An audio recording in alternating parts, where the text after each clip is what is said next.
Hi guys, I'm Blessy, and for today's video, gagawa natin ng haul yung mga products na nabili ko nung 11/11.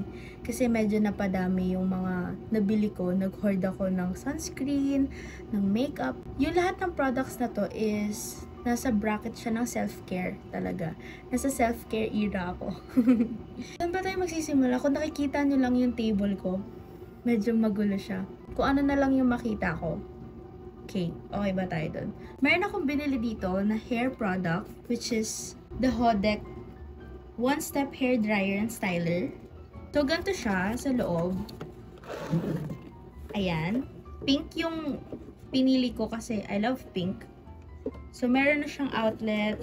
So, meron na itong nabibili na mas mura, pero binili ko yung Hodek kasi try ko na yung mas mura and ilang months lang, bigla na lang siyang nangamoy habang ginagamit ko. So, nakakatakot. Kung bibili kayo, bilhin nyo yung may brand. Okay na medyo mahal, medyo pricey, pero safe naman kayo. Let's move on sa self-care talaga. As in, ang dami kong binili. Mapa-lotion, mapapabango, mapa-makeup. Gumastos ako. Start tayo sa lotions ng Fairy Skin. Meron akong 4 na bote dito. Meron akong 4 na bote kasi nag-buy one take one sila. Itong una is yung kanilang Milky White lotion. Binili ko to kasi meron tong SPF 30. So, yun. Gusto ko yun. Dalawa sila. Tapos, ito namang kulay pink is whitening. Intense whitening with instant tone of finish. I use this every night.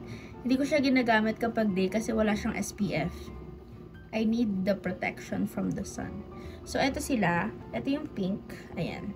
Kung type niyo yung mga lotion na parang serum, tapos hindi intense yung amoy, tapos hindi siya mainit sa feeling. Kasi may mga lotion na ganun eh. Meron ako nabili sa Watsons, which is etong Glamworks. Medyo mainit siya sa feeling kapag hindi ka naka-aircon. Guys, this is worth the buy. Yung Milky Body Lotion ng Fairy Skin. Sobrang lightweight as in sa feeling. Walang lagkit feeling. And mura lang. Tsaka another thing is, may SPF talaga siya. Kailangan natin ng SPF everyday. Lalo na kapag commuter kayo. Ganyan. So, ito yung marirecommend ko kasi walang lagkit feeling talaga to. Meron akong ginagamit ngayon, which is Fairy Skin ulit. Yung sunscreen nila, pero hindi ko to nabili nung 11/11. So, madami na kasing local brand na kumakalat sa TikTok. And what I do is, I check if it's legit, if meron silang FDA approved, kasi kailangan ko din yun, yung assurance na yun. So, what I did is, bumili ako ng buy one take one ng Glow 21, which is their sunscreen. And same lang sila ng mukha ng Fairy Skin. Same lang din ng SPF, which is 50. This is what it looks like. Ayan, pareho sila ng sunscreen. Meron silang pagkakapareho. And na-try ko na yung formula nito. Pareho lang din, lightweight. Ito talaga yung mga holy grails ko. So, dalawa ko silang binili kasi buy one take one sila nung 11/11. So, ayoko na maubusan ng sunscreen. Nag-hoard na ako.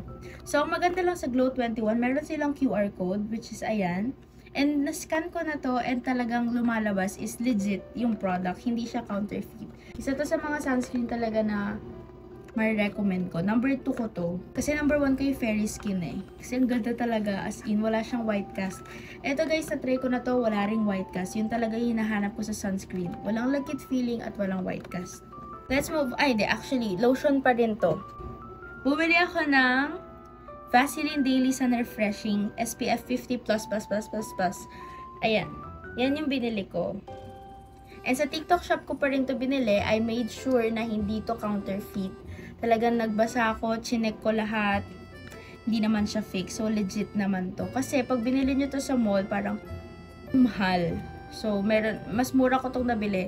Tapos may voucher pa ako ng 11/11. Free shipping. So, goods na goods to. Ginagamit ko to. Gagamitin ko na yung Fairy Skin Lotion. Pinapatungan ko pa siya para doble-doble yung protection ko. Ganun ako katakot sa init. Guys, nasa self-care era tayo. Gayahin nyo na ako. So, etong Vaseline na to, nakalagay dito is serum. Ibig sabihin, super lightweight. Hindi talaga siya malagkit. Talagang na-absorb siya agad ng skin nyo. So, nire-recommend ko talaga to. Sobrang holy grail. Para siyang ganun. Talagang natutuyo siya agad. Ibig sabihin, na-absorb siya ng skin agad. So, Kung gusto nyo ng extra protection, buy this one. Meron pa ako palang binili from Glow 21. Glow ba dapat or Glow? So, from Glow 21 din, ito yung kanilang hair removal cream. Wait lang, papakita ko ba yung kilikili ko? Ayan, hindi siya perfect So, ito, nung ginamit ko yung hair removal cream ng Glow 21, easy naman siya, as in, gamitin. Yan yung ginagamit ko ngayon. Ito yung ginamit ko. Meron tong kasamang spoolie ba ta? Scoop? Spoolie? Ewan, scoop? Pang scoop. So, lalagay nyo muna, tapos wait for 8 to 10 minutes. So, i-scoop mo pa ganun. Natatanggal naman siya agad, as in. Ang problem ko lang dito, ang bilis niya maubos. Kasi nung ginamit ko to, ayan, kung nakikita nyo, kalahati na lang siya. Ito yung current holy grails ko when it comes to skincare. Kasi nakita ko to bigla sa FYP ko while I'm finding an affordable skincare products. And nakita ko tong J-Skin Beauty. Ayan. So, 3 silang binili ko. And so, start tayo dito sa Hydra Moist Ice Water Sleeping Mask ng J-Skin. So, meron tong cooling effect. Ayan. Sobrang tipid niya gamitin. Nakaka-isang tab pa lang ako pero ang tagal ko na siyang ginagamit. So, next naman, itong Hydra Peel. Ayan. So, ginagamit ko to every other day. Kasi hindi ko siya gagamitin every day. Parang hindi siya recommended. And lastly, itong Hydra Glow Boost Serum nila. Gustong gusto ko to kasi hindi din siya malagkit. So, this is what it looks like. Sobrang affordable ng J-Skin. And FDA approved din sila. Yun talaga hinahanap ko. Pinakahuli na natin yung makeup kasi yun yung may pinakamadami talaga. Punta naman tayo sa perfume. Nakita ko to kay Bombi. And she recommended this perfume which is from Centure Essentials. Yung isa sa mga ni-recommend niyang scent is yung 220. Ayan. Sobrang bango nito, as in. Sobrang bango. Hindi siya masakit sa ilong, as in. Lagi ko tong ginagamit sa school kasi super long lasting. Oil-based talaga siya. Long lasting lalo na sa damit. Parang yung damit na yung susuko sa amoy kasi dumidikit siya talaga. So, gamit na gamit to sa akin. Sobrang bango. And sobrang affordable lang. Actually, if I remember correctly, this is only, I bought this for only 240 pesos and you already get 55 ml of perfume. Kung naghahanap kayo ng perfume na affordable and malaki na talaga yung bottle, I recommend Centure Essentials to you all kasi ang mura lang niya. Sobrang bango, nakaka-addict. Pati si TJ, sabi niya, ang bango ko daw lagi. Ito yung gamit ko. So, ayun, ma-recommend ko to sa inyo. Ito palang scent na to, yung 220. Inspired siya sa scent ni Britney Spears Fantasy. Meron pa ako isa dito, pero sa Quiapo ko to nabili. So, ito naman, nabili ko lang sa Quiapo. Near SM Clearance. Ito naman yung Cucumber Melon. Yung Bath and Body Works inspired. Oil-based din to. Sobrang fresh lang ng feeling. Ay, ng scent. 99 pesos ko lang yung nabili. So, punta kayo doon. Okay, ito na guys. Punta na tayo sa makeup. First muna yung Shawil. Meron akong 3 products na binili from Shawil kasi nag-sale sila. At ang Shawil kasi sobrang OG na product. Kasabayan to ng mga Nichido. But Shawil is so much affordable than Nichido, as in student-friendly talaga siya. So, let's start with this one, the Terracotta Blusher. Ayan siya.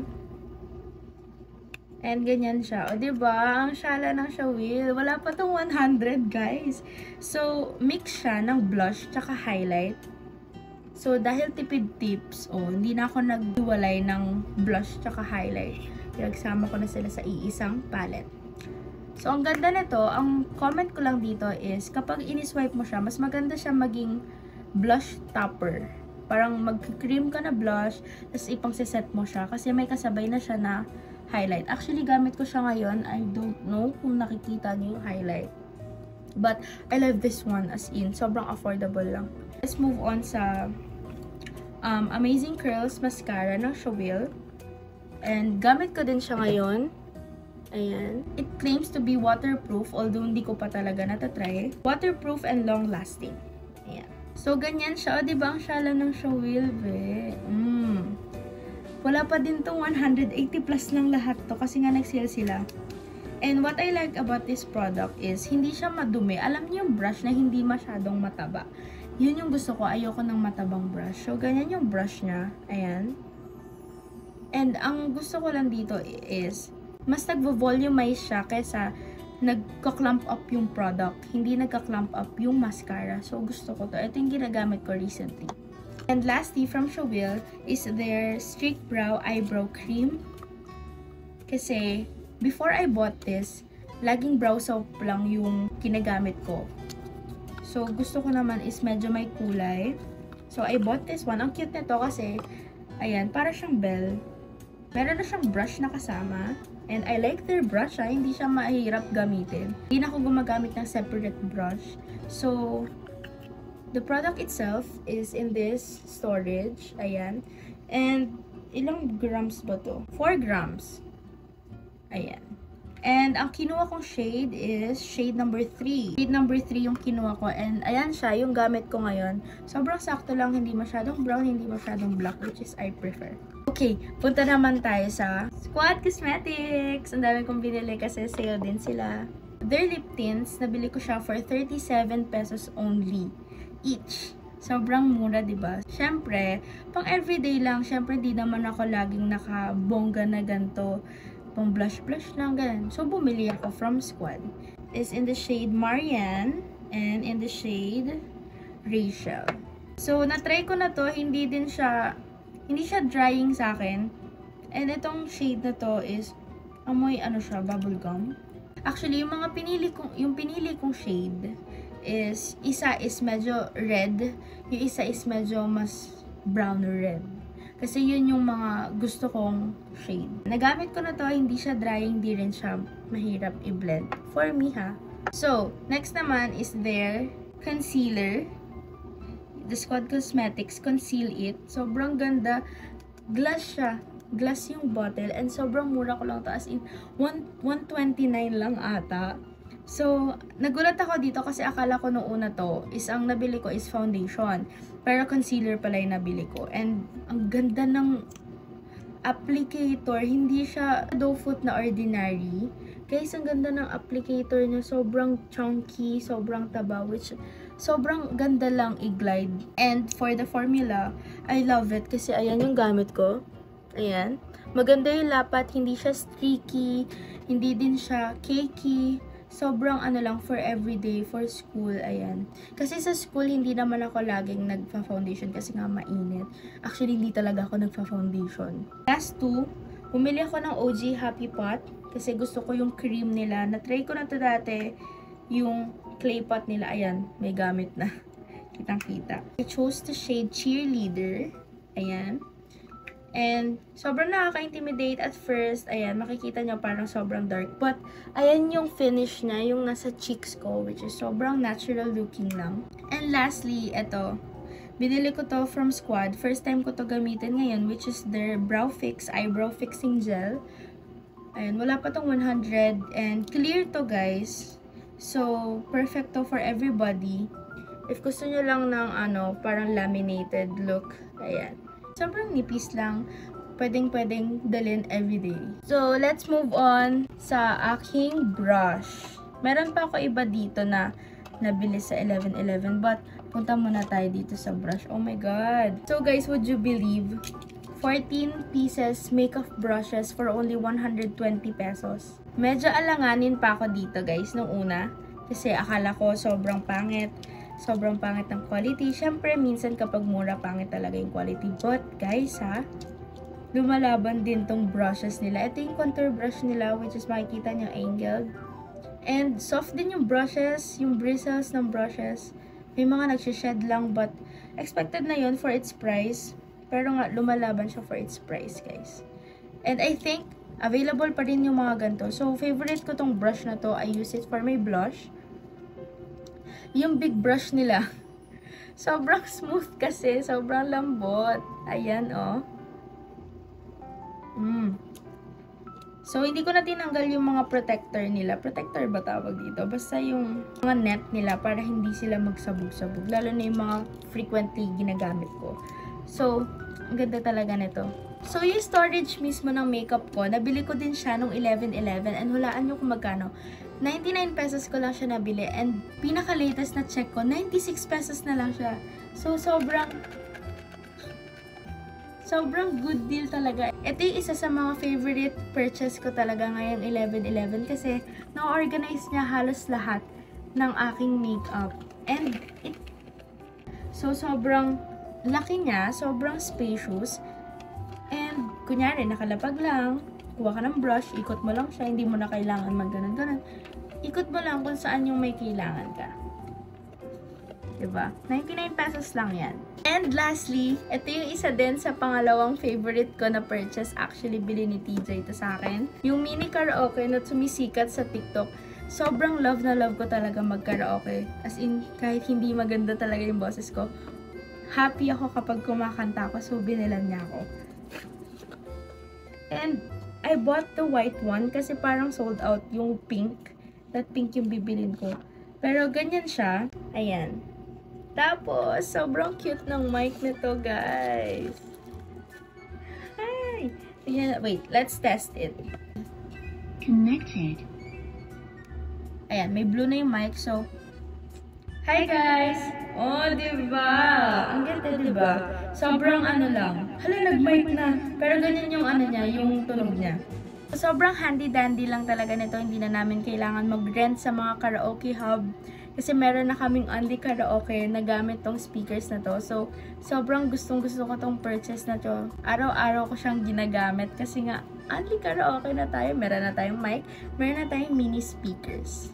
Lalo na, kapag enclosed yung room, malakas siya as in. Pero sakto lang kapag nakabukas yung bintana, naka-open yung pinto, ayan. So guys, yun lang para sa video na to. Sa mga products na gusto nyong bilhin, punta na lang kayo sa TikTok ko. Eto, yan, lalagay ko dyan. May mga pinopromote ako dyan and dun nyo na rin bilhin. So, lahat to sa TikTok shop ko talaga nabili. And sobrang swerte lang kasi may mga coupons ako nung 11/11 nung nag-order talaga ako. So, thank you guys for watching and welcome back to me. So, stay tuned guys for the next video kasi binabala ko na gumamit ng mga products na nabili ko nung 11/11 and do a full face glam makeup or everyday go-to makeup. Yung lagi ko lang routine when I go to school, when I hang out with my friends and my family. Para rin maka-relate yung mga naghahanap lang din ng simple makeup routine para we look decent, we look pretty. So, thank you guys for watching and I hope to see you all in the next video. Bye!